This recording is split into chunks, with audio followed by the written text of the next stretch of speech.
Please order in the hall and please be seated. জাতিসংঘের সাধারণ ৮০তম অধিবেশনের ইতিহাসে এমন দৃশ্য কিন্তু বেশ বিরল, যেখানে এক দেশের প্রধানমন্ত্রীর বক্তব্য শুরু করতে না করতেই কিন্তু পুরো সভাকক্ষ খালি হয়ে যায়। এমন ঘটনা অতীতে কি কখনো ঘটেছে কিনা তা নিয়ে কিন্তু প্রশ্ন একটা থেকেই যায়। ২৬শে সেপ্টেম্বর ২০২৫ নিউ ইয়র্ক মঞ্চে বক্তৃতা দিতে আসেন ইসরায়েলের প্রধানমন্ত্রী বেনিয়ামিন নেতানিয়াহু।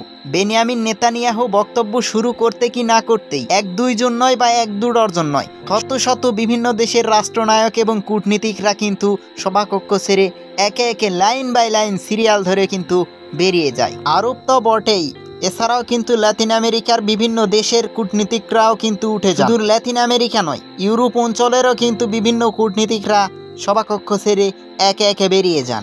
মুহূর্তের মধ্যেই কিন্তু সকলেই হেঁটে যখন বেরিয়ে যায় তখন কিন্তু পুরো হলরুম প্রায় খালি হয়ে যায়। বিশ্বকে হয়তো একযুগে দেখিয়ে দিল যে সবাই ধিক্কার জানায় বেনিয়ামিন নেতানিয়াহুকে। সকলেই একযুগে উঠে গিয়ে একটাই প্রতিবাদ জানিয়েছে, তা হচ্ছে যে ফিলিস্তিনের গাজায় কিন্তু নিষ্পাপ মানুষদেরকে, নিরীহ মানুষদেরকে নির্বিচারে হত্যা করাই কিন্তু বেনিয়ামিন নেতানিয়াহুর বক্তব্যে কিন্তু সকলেই উঠে চলে যান এবং তাকে কিন্তু একটা অপমান উপহার দেন। নেতানিয়াহুর কিন্তু একটা পরিচয় বর্তমানে কিন্তু মিলেছে, তা হচ্ছে কিন্তু ওয়ার ক্রিমিনাল। বহির্বিশ্বের যেখানেই যাক না কেন সব দেশের কূটনীতিক মহলরাই কিন্তু তাকে, প্রায় বেশিরভাগ দেশের কূটনীতিক মহলরাই কিন্তু তাকে ওয়ার ক্রিমিনাল ছাড়া কিন্তু আর কিছু মনে করেন না। নেতানিয়াহু পুরনো স্পিচেই বলেন তিনি আবারও হামাসকে ধ্বংস করার কথা বলেন। এছাড়া ইরানকে কিন্তু হুমকি দেন আর প্যালেস্তাইন প্রশ্নে একদম সরাসরি না জবাব দিয়ে দেন।